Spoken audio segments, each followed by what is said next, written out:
Good morning, જય માતાજી, જય શ્રી કૃષ્ણ. સ્વાગત છે તમારું ચેનલની અંદર. મિત્રો, ગઈકાલે જે આપણે પરીક્ષા લેવાની એનટીપીસી અંડર ગ્રેજ્યુએશનની, એ પરીક્ષાની અંદર થોડાક રિઝનિંગના અને 2-4 મેથ્સના પ્રશ્નો આપણી સુધી આવ્યા છે. તો મેં સોચ્યા ચાલો ને આપણે ડિસ્કસ કરી લઈએ, છોકરાઓને ખબર પડી જાય કે સાહેબ કેવું આવે છે, આપણે કેવી તૈયારી આગળ કરી રહ્યા છીએ. ઓકે, તો એમાંના જેટલા પ્રશ્ન મળ્યા છે એને આપણે સમજીએ. ત્યાં સુધી તમે એક કામ કરો, હું પ્રશ્ન લઈ લઉં છું. ત્યાં સુધી વિડીયોને લાઇક બાઇક કરી દો, ચેનલ ઉપર નવા હોય તો સબસ્ક્રાઈબ કરી દો, જેથી કરીને આપણે આગળ ચાલીએ. ઓકે, હવે જો ગણિતની અંદર છે ને દરેક શિફ્ટમાં એક વિભાજ્યતાની ચાવી પૂછવામાં આવી છે. જેમ કે પહેલી શિફ્ટની અંદર પૂછવામાં આવ્યું કે ભાઈ 8થી વિભાજ્યતાની ચાવી, 8થી ભાગી શકાય, નિશેષ ભાગી શકાય એવો એની ચાવી શું છે? તો તમને ખ્યાલ હોય તો કોમેન્ટ કરો. બરાબર છે. એની 2-3 રીત છે. એક તો છે ને, માનો કે હું આંકડો લખું 15,120. ઓકે, હવે આ જે સંખ્યા છે એને તમે 8થી ભાગી શકો છો કે નહીં?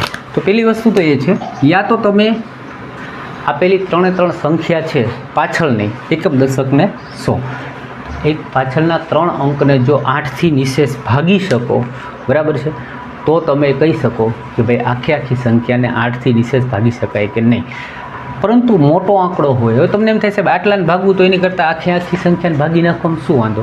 તો પછી એને ડીપલી છે ને ગણિત શાસ્ત્રીઓએ એને થોડુંક અંદર જઈને એક એવી રીત બનાવી છે કે ભાઈ આ જે પાછળના 2 અંક છે ને, માનો કે 20 છે, એને તમે 4ના ગુણકથી ભાગો, એટલે 4 × 5, 20 આવી રીતે બનાવી શકાય. હવે જોવાનું કે આ અંક જો છે ને એ એકી છે અને આ 20 પહેલાંનો અંક પણ એકી છે. ફરીથી બોલું છું, કન્ફ્યુઝનમાં ના રહેતા કે 120માંથી આપણે 3 અંક હતા, એમાંથી છેલ્લા આંકડા પસંદ કર્યા 20, એને આપણે 4ના ગુણકથી ભાગ્યા, 4 × 5 = 20 કર્યા.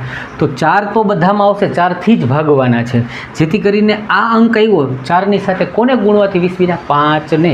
તો 5 અને આ 20ની પહેલાંનો અંક એ બંને એકી હોય તો તમે આખી સંખ્યાને 8થી વિભાજ્ય છે એવું કહી શકો.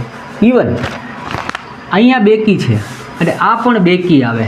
જેમ કે આ છેલ્લો અંક જે છે, માનો કે 4 × 6 બનતો હોત, તો અહીંયા 6 છે એ બેકી સંખ્યા છે, અને અહીંયા પણ માનો કે એકડાની બગડો હોત, આ પણ બેકી સંખ્યા હોત, તો તમે આ સંખ્યા જે છે એને તમે શું કહી શકો? 8થી વિભાજ્ય છે એવું તમે કહી શકો. એટલે દરેક શિફ્ટની અંદર એક પ્રશ્ન જે છે એ તમને વિભાજ્યતાની ચાવીનો પૂછવામાં આવ્યો.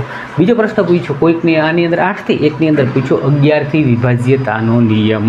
તો 11થી વિભાજ્યતાનો નિયમ પણ તમને ખબર હોવી જોઈએ. સિમ્પલ વસ્તુ લો, 11 × 11 કરીએ આપણે એટલે 121 થાય. નાના આંકડાથી સમજી લઈએ જેથી કરીને આપણને સરળ રહીએ. બરાબર છે. હવે જો 11થી વિભાજ્યતાનો ચાવીનો નિયમ શું છે ખબર? કે આપેલા જેટલા અંક છે ને એને અલ્ટરનેટ ગણવા. એટલે આ 1 લીધો તો આને છોડીને આને ગણો, એ બેનો સરવાળો કરો. આ બેનો સરવાળો શું થયો? 2. પછી અહીંયા કાંઈ નથી એટલે આપણે સમજીએ 0, તો 2 અને 0નો સરવાળો 2 થયો. ઓકે, આ બંને સંખ્યાઓનો તફાવત જે છે ને, કાં 0 હોય અને કાં 11ના ક્રમિક હોય, 11 હોય 22 હોય, બરાબર છે, 11 × 33 હોય, 11 × 4 = 44 હોય. એટલે અલ્ટરનેટ સંખ્યા, એક સંખ્યા એની પછીની છોડી, બીજી સંખ્યા એની પછીની છોડી, એનો સરવાળો કરો, અને જે છોડેલી સંખ્યા છે એનો સરવાળો કરો. પછી એનો તફાવત તમે જુઓ, યા તો 0 હોય યા તો 11નો ગુણક હોય, 11 હોય 22 હોય, તો તે સંખ્યા જે છે એને તમે 11થી વિભાજ્ય છે એવું કહી શકો. ઓકે, એટલે આ 2 વસ્તુ સમજી ગયા. પછી પ્રશ્ન પૂછ્યો તો 15થી વિભાજિત સંખ્યા, ત્રીજી શિફ્ટમાં એવું પૂછ્યું 15થી વિભાજ્ય એટલે 5 અને 3થી, એને હવે આપણે લાંબુ કરતા નથી. પછી એવો પ્રશ્ન આવ્યો, એવી કઈ સંખ્યા છે જે 12થી વિભાજિત કરતાં 2 શેષ વધે? એટલે હું કહેવા એ માગું છું કે જોયું તમે દરેક શિફ્ટમાં વિભાજ્યતાનું, એટલે તમે કદાચ હાઈ લેવલની ગણિતમાં તૈયારી કરીને ગયા હોય ને, આ પાયાથી ચાલુ કરે છે. તમને એ ખબર હોવી જોઈએ કે ભાઈ મને 6ઠા 7મા ધોરણનું ગણિતે આવડવું જોઈએ, તો મને 2-5 માર્ક તો એમાંથી પણ આવી શકે છે.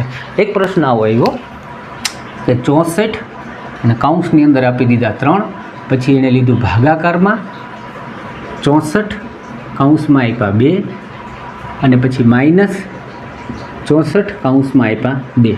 આ ટાઈપનો પ્રશ્ન પણ મને જેને કીધું છે એને કીધું 100% સાહેબ આવું જ હતું, એટલે આપણે માની લઈએ કે ભાઈએ મોકલેલું 100% આ જ પ્રશ્ન છે. હવે જુઓ આ ભાગાકારમાં છે એટલે કે ભાઈ અહીંયા 64 × 3 છે ને અહીંયા 64 × 2 થશે, એટલે 64 × 2 ને 64 × 3 વ્યા જાય તો ઉપર ખાલી 64 વધે. બરાબર, સિમ્પલ છે ને. એ 3 વખત 64 છે, 2 વખત 64 છે, નીકળી ગયા. માઇનસમાં 64 × 2 છે તો અહીંયા વધ્યા છે ખાલી 64 અને અહીંયા 64ના ડબલ છે તો માઇનસમાં જવાબ જશે તો જવાબ થશે એ -64 આવશે. ઓકે, એટલે આને પણ આપણે ક્લિયર કટ સમજી લીધું. ત્યારબાદ એક પ્રશ્ન આવ્યો, અંક તો લાંબો 7 7 1 7 2 9 7 7 1 7 પછી પાછો 7 છે 7 2 9. આને લાંબો પ્રશ્ન આપીને પૂછ્યું હતું 4 ઓપ્શન કે આમાંથી કઈ સંખ્યાથી આ વિભાજિત છે, એવો પ્રશ્ન પૂછી લીધો. ત્યારબાદ એક પ્રશ્ન આવ્યો, ત્રીજું ગુણોત્તર સમાન પદ આપ્યું. બરાબર છે, એટલે ત્રીજું ગુણોત્તર સમાન પદ જે હોય, માનો કે તમને અહીંયા આપી દીધું આ 2 છે, બરાબર, પછી અહીંયા આપી દીધું 6 છે, પછી અહીંયા શું આવે ગુણોત્તર મુજબ સમાનુપાતી. બરાબર છે, તો જ્યારે આવી રીતે ત્રીજું ગુણોત્તર પદ પૂછવામાં આવે તો એ શું હોય તો કે બીજા પદનો વર્ગ, એટલે કે ભાઈ 6 × 6 અને છેદમાં આવે આ 2. બસ આટલું કરવાનું હોય છે. એટલે આ એક પણ પાયાનો નિયમ જ છે, હાઈ લેવલનું પૂછેલું નથી. ઓકે, પછી એક પ્રશ્ન આવ્યો દુકાનદારમાંથી પ્રશ્ન જોવા મળ્યો કે જેને આપણે એમ કહીએ કે બેઈમાન દુકાનદારો એમ કહે કે ભાઈ હું મૂળ કિંમત ઉપર જ ધંધો કરું છું, હાલો ઓફરો આપતા હોય ને કે ભાઈ જેટલામાં માલ આવ્યો એટલામાં જ હું વેચી દઉં, પણ એ ગફલો ક્યાં કરતો હોય અથવા તો આપણી સાથે રમત ક્યાં કરતા હોય, જોખવામાં એટલે 1 કિલોને બદલે 900 ગ્રામ આપી દઈએ. પછી તમને પૂછે તો કે ભાઈ આ વ્યક્તિ છે એને લાભના ટકા કેટલા, એ ટાઈપનો પ્રશ્ન. સમજી ગયા ને હું શું કહું છું? પ્રશ્ન આખો આ રીતનો હોય કે ભાઈ એક દુકાનદાર મૂળ કિંમતે વેચવાનો દાવો કરે છે, પરંતુ જોખતી વખતે તે 1 કિલોને બદલે 800 ગ્રામ જ વજન જોખે છે, તો આણે વ્યવહારમાં કેટલા ટકાનો લાભ કર્યો. એટલે હું કહેવા એમ માગું છું કે ભાઈ પૈસા લીધા 1 kgના, તમને આપ્યું કેટલું 800 ગ્રામ, બરાબર છે, તો અહીંયાથી એને નફો કેટલાનો લીધો તો કે ભાઈ 200 ગ્રામનો. કેટલાનો નફો લીધો 200 ગ્રામનો, બરાબર છે. ક્યારે, કેના ઉપર, એને તો આપ્યું 800 ગ્રામ જ ને, બરાબર છે. આ વસ્તુ એટલે 25% નફો એ ભાઈ જે છે અહીંયા કમાણા. બરાબર, આ ટાઈપના પ્રશ્ન જે છે એ તમને પૂછાનો હતો. ઓકે, પછી પ્રશ્ન આવ્યો કે કોઈ એ છે એ કાર્ય જે છે, બરાબર, એ 12 દિવસે કરે છે, બી છે એ 10 દિવસે કાર્ય કરે છે, પછી એ અને બીની સાથે સી જોડાય એટલે કે ત્રણેય, હવે એ વત્તા બી વત્તા સી ત્રણેય સાથે મળીને એ કાર્યને 3 દિવસમાં પૂરું કરે છે. પછી તમને પૂછી દીધું કે સી એકલો આખું કાર્ય કેટલા દિવસમાં કરશે. તો આના માટે આપણને ખ્યાલ છે કે ભાઈ આપણે લસા લઈને કરતા હતા. માનો કે 12 10 3 છે, એનો લસા હું 60 લઉં, તો આ શું થશે તો કે 12 × 5 = 60. આ શું છે 10 × 6 એટલે 10 × 6 = 60.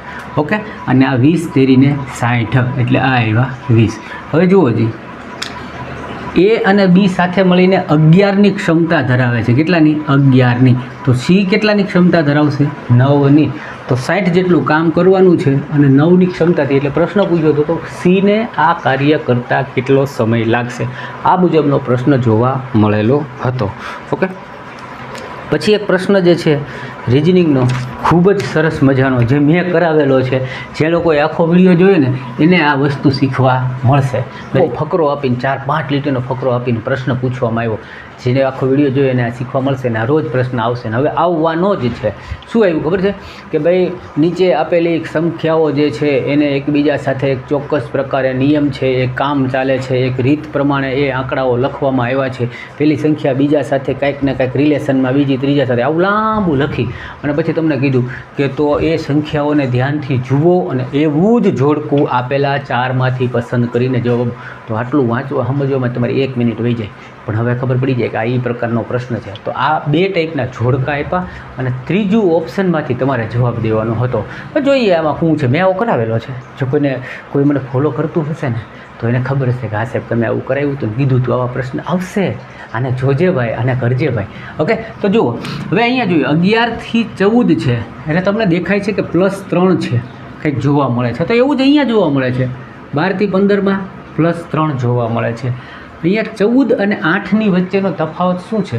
તો કે 14 છે ને અહીં 8 છે, આંકડો નાનો થાય છે. કેટલાનો ડિફરન્સ આવે છે? તો કે અહીંયા -6નો તફાવત છે. અહીંયા 15 છે, ત્યાંથી 9 બને છે, તો -6નો તફાવત આવે છે. હવે આ ત્રીજા અંકમાં આપણે વિયા જઈએ. 8 થી 17 એટલે 8 ને 8 16 થાય અને 1 17 થાય. એટલે કે ભાઈ અહીંયા જે છે એ +9 જેટલો તફાવત તમને જોવા મળે છે. તો અહીંયા પણ 9 છે ને 18 છે, તો +9 જેટલો. ટૂંકમાં 3 ને 3 6 ને 3 9, 3 3નો તફાવત છે, પણ કેવી રીતે છે? વચ્ચેના અંકમાં માઇનસ છે, અહીંયા પ્લસ છે. તો હવે ઓપ્શનની અંદર એવું જ એક ઓપ્શન આપેલું હતું કે જે ઓપ્શન હતું 6 9 3 અને 12. જુઓ જોઈએ, +3 છે તો કે હા +3 છે, બરાબર. અહીંયા -6 છે તો કે હા -6 છે, અને અહીંયા +9 છે તો કે હા છે. તો આ તમારો રાઈટ આન્સર બનતો હતો. મિત્રો, આ રીતના આપણે પ્રશ્ન મળ્યા હતા. નાનકડું કામ કરજો, સબસ્ક્રાઈબ કરજો, અને ચેનલ પર એમનામ જાતા નહીં લાઈક બાઈક કરો તો તમને વાંધો શું છે? આ તમારા માટે મહેનત કરીને આપણે બનાવીએ છીએ, બરાબર. હજી આવા નવા વિડીયો એક સવારમાં મૂક્યો છે, હજી પાછું હમણાં બપોર થશે એટલે બીજો વિડીયો મૂકીશ. ત્યાં સુધી આવજો ને મહેનત કરજો.